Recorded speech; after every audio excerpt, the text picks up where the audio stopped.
मोदी आणि शहा पळून गेले तिकडे तुम्ही कोण? अरे मोदी शहा भाग है, महाजन तू क्या है? घुसो आम्ही आतमध्ये.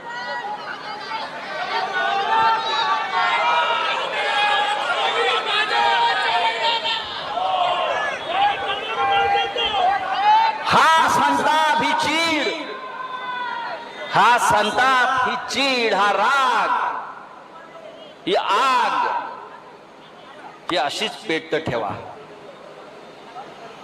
नाशिककरांनी आपल्याला मतदान केलं नाही. मी काल विचारलं, जिथे गेलो होतो त्या बायका आल्या. मी म्हटलं बाई मतदान कोणाला केलं? चूक झाली म्हटले.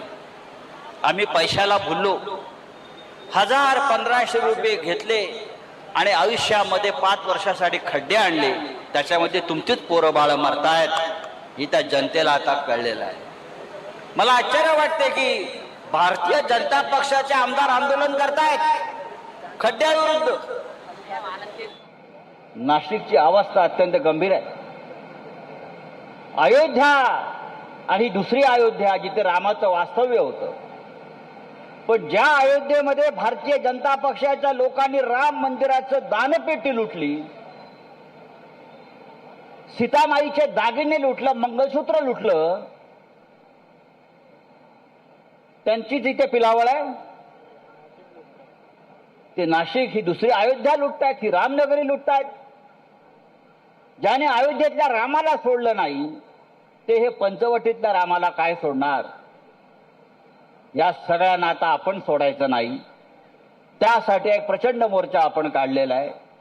मोर्चा काढून आपण थांबायचं नाहीये. आता प्रत्येक नगरसेवकाच्या घरापर्यंत आम्ही जाऊ, महापौराला घेराव घालू.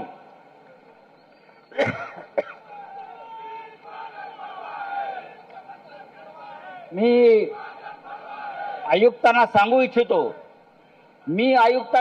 इच्छितो, महानगरपालिकेमध्ये आमचे 15 वाघ आहेत केशवच्या नेतृत्वाखाली, केशव पोरजेच्या नेतृत्वाखाली. आमचं म्हणणं तुम्हाला ऐकावं लागेल. नाशिककरांच्या बाबतीत, रस्त्याच्या बाबतीत, विकासाच्या बाबतीत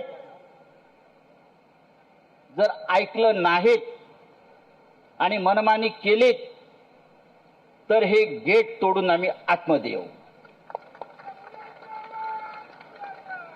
आणि अशा प्रकारची गेट तोडून आज घुसण्याचा अनुभव मला सगळ्यात जास्त आहे.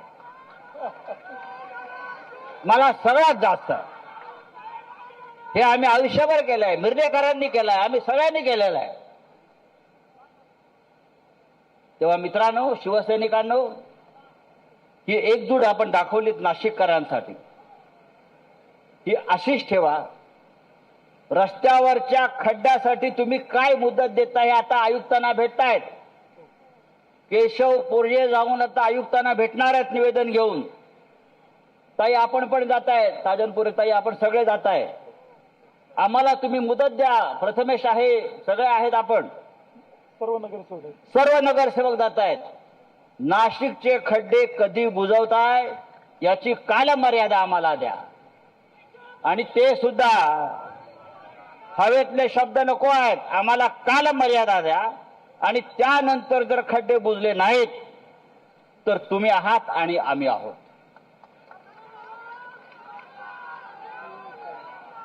कुंभमेळ्यावरती आम्ही नंतर येणार आहोत. सध्या खड्ड्यावरती आहोत. संपूर्ण कुंभमेळा भ्रष्टाचाराने बरबरटलेला आहे. हजारो कोटी रुपये आपापल्या नातेवाईकांना, आपापल्या ठेकेदारांना भ्रष्ट मार्गाने वाटले जात आहेत. विकासाची कामं काय नाही. सगळे ठेकेदार, गुजरातचे, मग जामनेरचे सब कॉन्ट्रॅक्टर, हे सगळं आलेलं आहे. हे सगळं आम्ही काढणार. कोणीतरी कुंभमेळा आयुक्त नेमलेले आहेत, त्यांना काय माहित नाही. सगळे जळगाव, ही जळगाव सेना इथे आणलेली आहे.